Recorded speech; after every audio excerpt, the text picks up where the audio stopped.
Welcome back to Early Edition. I'm Brianna DeNucci here with Gary Tanguay. Let's get right to it. Breaking news last night.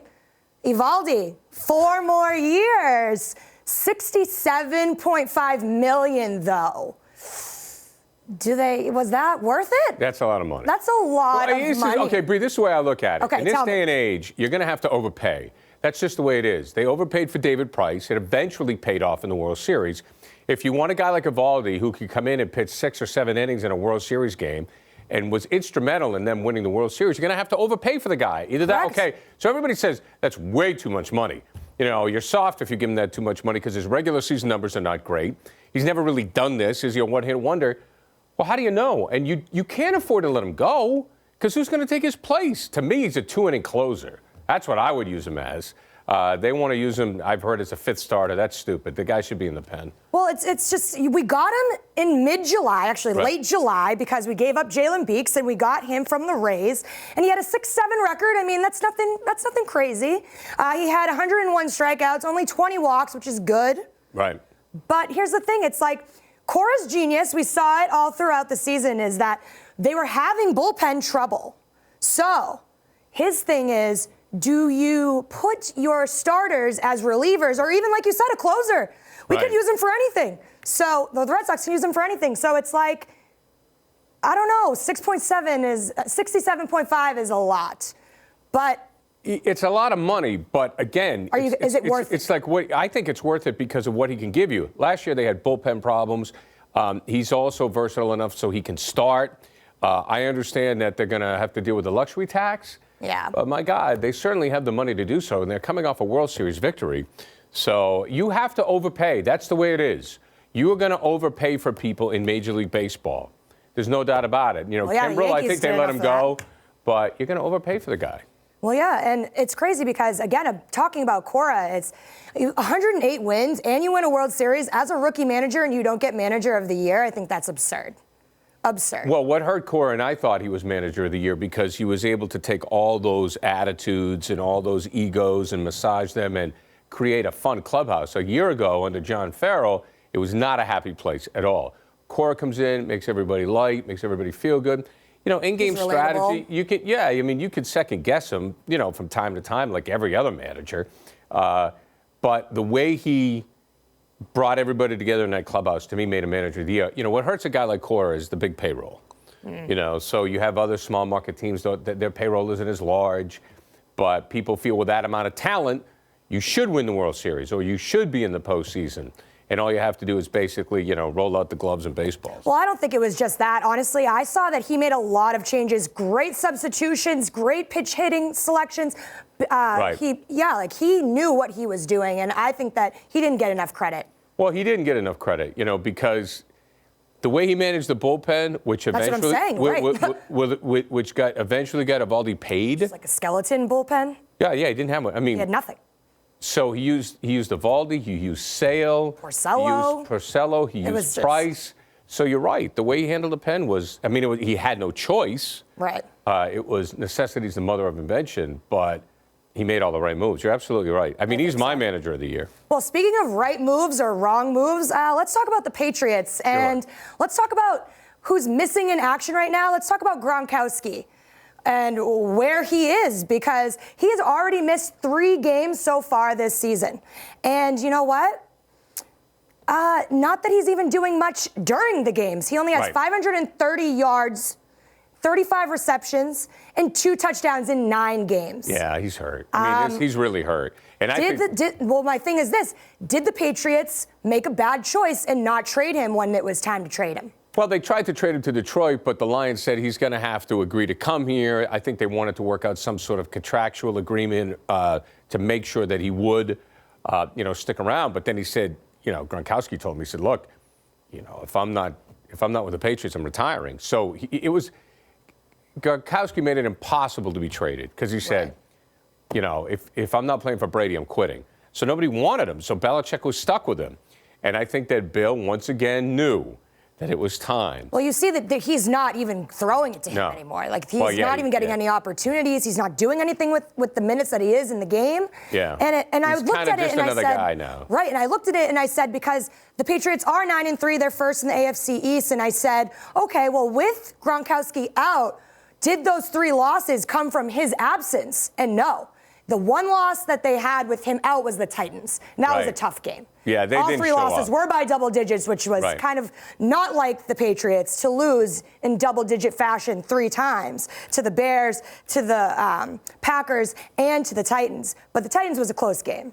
Yeah, the Titans, they just didn't show up. Right. I mean, they just didn't want it. To me, plus Tennessee was sky high because of Vrabel and that whole thing. Right. But I look at Gronkowski, and there's a lot of wear and tear in that body. It's a big body. Brianna, I just don't think he's healthy. Yeah. And I don't think he wants to deal with the injuries anymore. You name it. Do you think this is the last year? I think, 100% he's retiring. I mean, you have back problems, you have elbow problems, you have ankle problems, you have knee problems. I mean, it's not even just one part of your body that just keeps getting re-injured. It's a numerous amounts of injuries to your body. And, I mean, I get it. You're young. You want to stay in this league. The paycheck is nice. But if you're not putting in any effort, really, you're not really contributing to the team, I think it's just time to hang it up, hang the cleats up.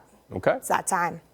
And so let's talk about Celtics, who are not hanging any cleats up because they are on a roll, 4-game win streak, thank God. And you know what?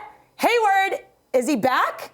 Oh, I think so. Is he back? I think he is. I think, when he had that 30-point night in Minnesota, I think that really helped his confidence. Definitely. I think he feels good.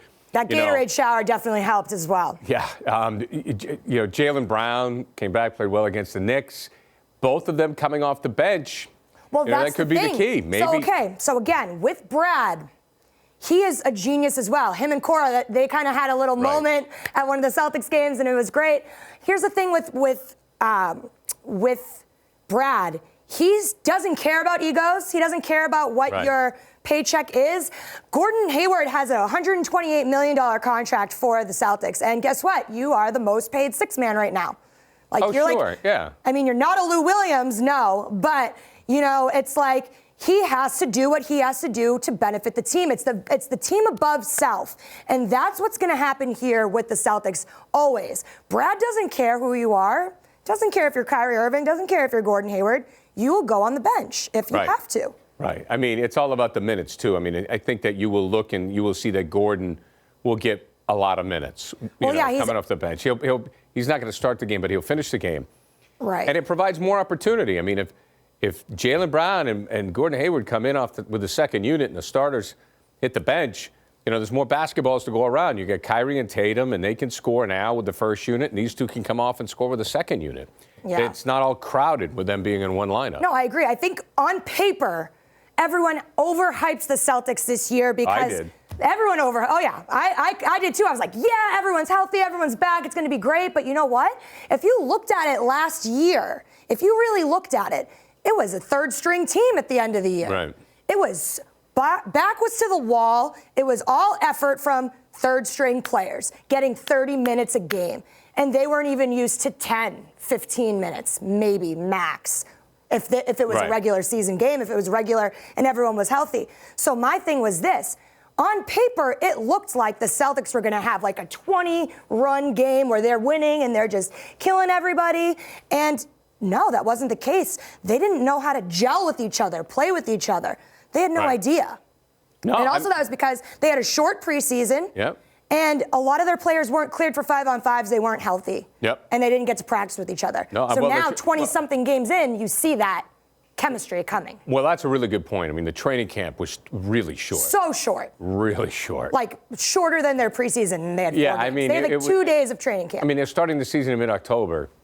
Like, what are you doing? Crazy. What are you doing? It's hard. It's very hard for a new team, which they are, for all intents and purposes, a new team. Yes. To gel in that amount of time. I agree. So, and another person that I've been kind of struggling with right now is Terry Rozier. Right. So there was reports saying that he was unhappy with his minutes, but he's only averaging 2 minutes to 2.5 minutes less than he was last year. However, he did start 16 games last year, and he has only started 1 so far this year. But the thing is, you're backup point guard to Kyrie Irving, so you have to expect that.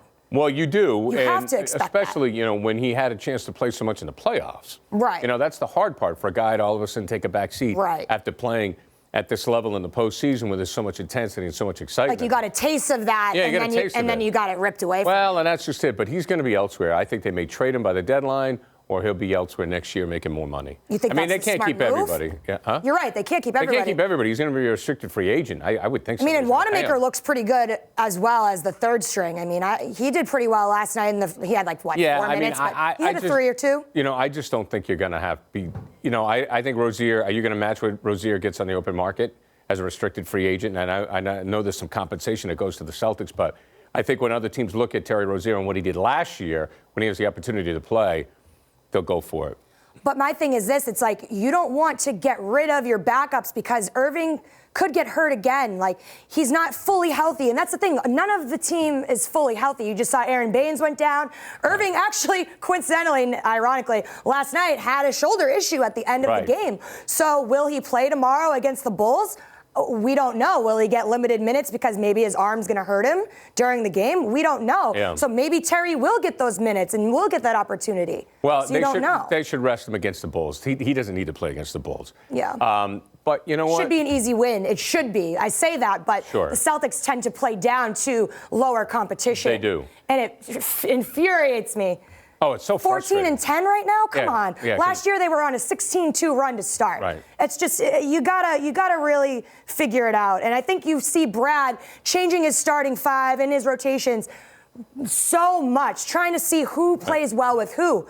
And you had Tice and Baines in with each other, and that was a really good matchup or a good rotation. But unfortunately, Baines, he was going too hard and he went down with an injury. But that's the type of effort that Brad likes to see. Sure. And that's why Baines is that, he's definitely a Brad type of player. Oh, definitely, definitely. So we'll see about Terry. We'll see about Hayward. I mean, I'm hoping that we get that 32-point per game guy that we got from the Jazz. We were looking for that. Yeah, I don't know if there's enough of basketballs on this team for the 32-point per game guy, but at least in the 20s or someone that is comfortable playing. And you could tell over the last 4 or 5 games that he's very comfortable playing. Before, he just didn't look comfortable. Well, yeah, that was the thing. It's when you come back from an injury like that where so traumatic. Oh, brutal. It's more a mental thing to come back from. A lot of it is. Well, that's what it seems like, because when you watched Hayward play for the first 20 games we saw him play, he was so afraid. You could tell. He couldn't even make a layup. He was just afraid to put any weight on that foot. It's just, now I think, like you said, that game in Minnesota really boosted his confidence. You see him, no hesitation, shooting the three, and that's what you want to see from him. So I hope that confidence boost can stay consistent. That's the key here, consistency. They just need to find it. They need to find the chemistry. They need to stay consistent. And we hope that they get that tomorrow at 8 o'clock. In Chicago. We will have all the pregame, halftime, and postgame live with Kyle and Scal and, early edition with Gary later tomorrow. Stay tuned. We'll be back right after this.